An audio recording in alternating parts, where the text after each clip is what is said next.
Aku mau supaya kamu mengetahui, saudara-saudara, bahwa nenek moyang kita semua berada di bawah perlindungan awan, dan bahwa mereka semua telah melintasi laut. Untuk menjadi pengikut Musa, mereka semua telah dibaptis dalam awan dan dalam laut. Mereka semua makan makanan rohani yang sama, dan mereka semua minum minuman rohani yang sama, sebab mereka minum dari batu karang rohani yang mengikuti mereka, dan batu karang itu ialah Kristus. Tetapi sungguh pun demikian, Allah tidak berkenan kepada bagian yang terbesar dari mereka, karena mereka ditewaskan di padang gurun. Semuanya ini telah terjadi sebagai contoh bagi kita, untuk memperingatkan kita, supaya jangan kita menginginkan hal-hal yang jahat, seperti yang telah mereka perbuat.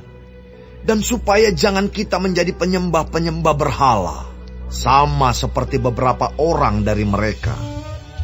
Seperti ada tertulis, maka duduklah bangsa itu untuk makan dan minum. Kemudian bangunlah mereka dan bersukaria. Janganlah kita melakukan percabulan, seperti yang dilakukan oleh beberapa orang dari mereka, sehingga pada satu hari telah tewas 23.000 orang.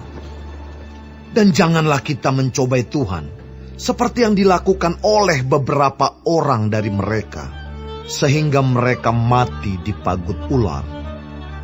Dan janganlah bersungut-sungut, seperti yang dilakukan oleh beberapa orang dari mereka, sehingga mereka dibinasakan oleh malaikat maut. Semuanya ini telah menimpa mereka sebagai contoh, dan dituliskan untuk menjadi peringatan bagi kita yang hidup pada waktu di mana zaman akhir telah tiba.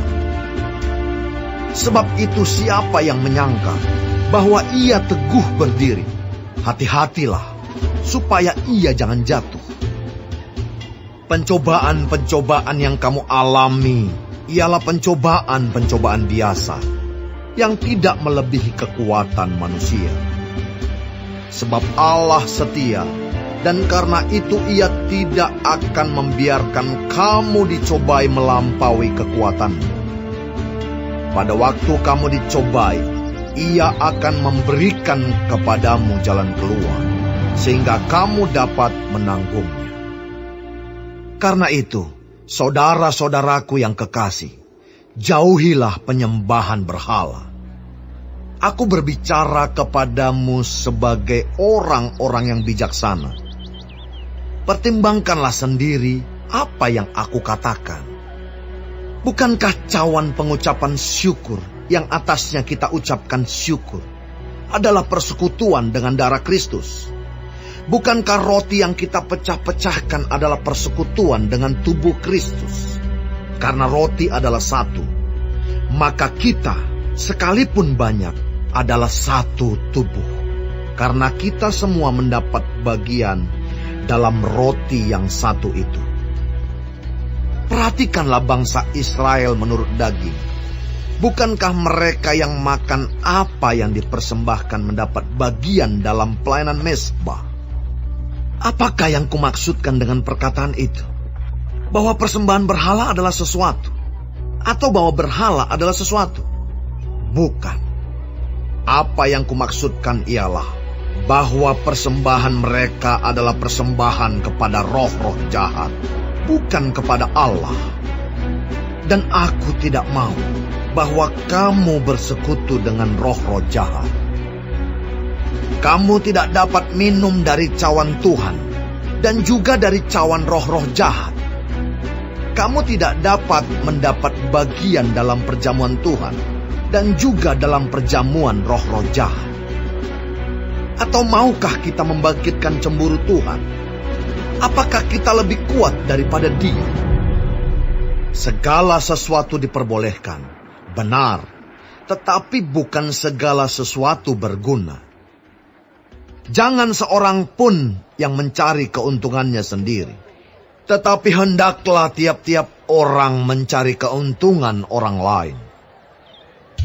Kamu boleh makan segala sesuatu yang dijual di pasar daging, tanpa mengadakan pemeriksaan karena keberatan-keberatan hati nurani. Karena bumi serta segala isinya adalah milik Tuhan. Kalau kamu diundang makan oleh seorang yang tidak percaya, dan undangan itu kamu terima, makanlah apa saja yang dihidangkan kepadamu, tanpa mengadakan pemeriksaan karena keberatan-keberatan hati nurani. Tetapi kalau seorang berkata kepadamu, itu persembahan berhala, janganlah engkau memakannya, oleh karena dia yang mengatakan hal itu kepadamu, dan karena keberatan-keberatan hati nurani. Yang aku maksudkan dengan keberatan-keberatan bukanlah keberatan-keberatan hati nuranimu sendiri, tetapi keberatan-keberatan hati nurani orang lain itu. Mungkin ada orang yang berkata, mengapa kebebasanku harus ditentukan oleh keberatan-keberatan hati nurani orang lain?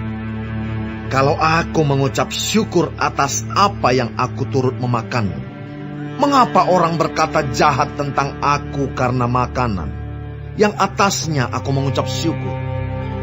Aku menjawab, jika engkau makan atau jika engkau minum, atau jika engkau melakukan sesuatu yang lain, lakukanlah semuanya itu untuk kemuliaan Allah. Janganlah kamu menimbulkan syak dalam hati orang, baik orang Yahudi atau orang Yunani, maupun jemaat Allah. Sama seperti aku juga berusaha menyenangkan hati semua orang dalam segala hal, bukan untuk kepentingan diriku, tetapi untuk kepentingan orang banyak, supaya mereka beroleh selamat.